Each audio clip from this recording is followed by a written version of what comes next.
Where do you meet someone from outer space? Perhaps in the North Woods.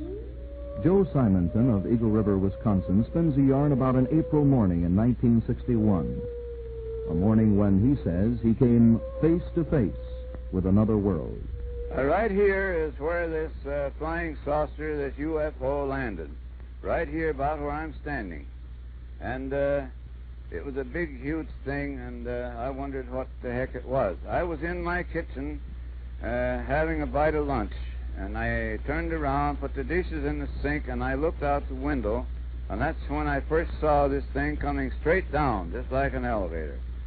And first I thought the roof went off of my house, and I thought, no, the roof is green, and this is bright. What the heck is it? So I rushed out to see what it was, and by that time there was a hatchway opening up in the top of it, just like the trunk of your car.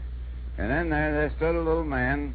I say a little man, about 5 foot tall, holding up a jug or a container, and he motioned he wanted to drink. He motioned for water. So I walked up to him to get this jug, and I looked at his eyes, and they were so penetrating that I had to look away. So I went to the basement to get this water, and I thought, well, they want water, so I'll take it up to them and see what happens. And with that, I brought the water up, and he was looking at me when I first came out of the basement, but I didn't look at his face until I got right up to him. Then I looked up, and I handed the jug up with both hands, and I had that same look in his eyes, a sort of a penetrating look.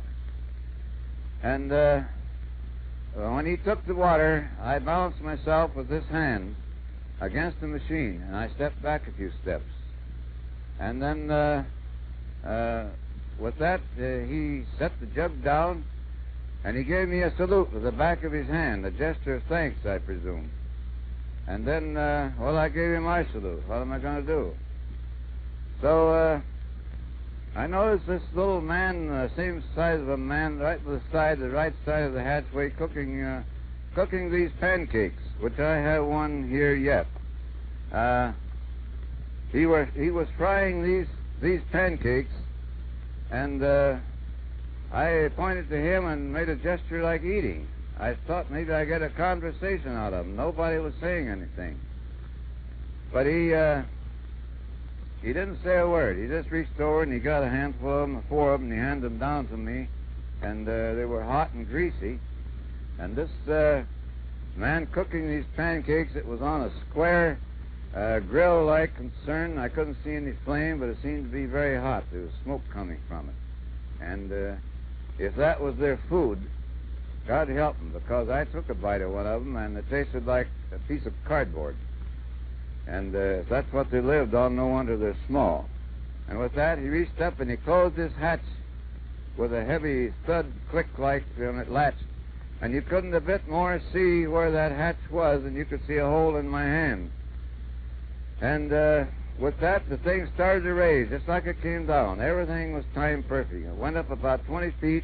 It tilted at 45 degrees straight south and shot off. And within 2 or 3 seconds, it was out of sight. Well, there I stood in the driveway with a handful of greasy pancakes and my mouth open, wondering what the heck I saw.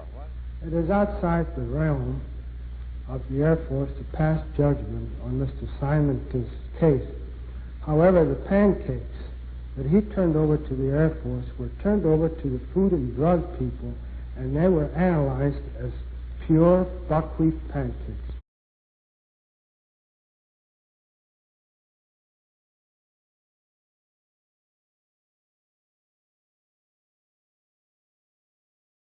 This man was cooking these pancakes, and I didn't know what he was doing. So I pointed to him, and I made a gesture, like eating, see? And this man that took the water, he looked down at me, and he reached over and he got a handful of these pancakes, and he handed them down to me. They happened to be 4. They were so hot and greasy, I could hardly hold to them. And from that time, he reached up and he got a hold of the hatch, he closed it, with a heavy thud click, and when he closed that, you couldn't a bit more see where that was than you could see a hole in my hand here. It was just that perfect. And with that, they started to raise. They started to raise and raise up about 20 feet high, about the top of this tree, And from there, it was a terrible release of air, this like that, you know. And it took off straight south on a 45-degree angle up, see? And I would say in 3 seconds, that's an awful short time, but it was a short time that it took them to disappear, and they were gone. Now, they really traveled fast. And there I stood, right here in my driveway, with a handful of hot, greasy pancakes, looking in that direction and seeing nothing, and nothing here to show where it landed.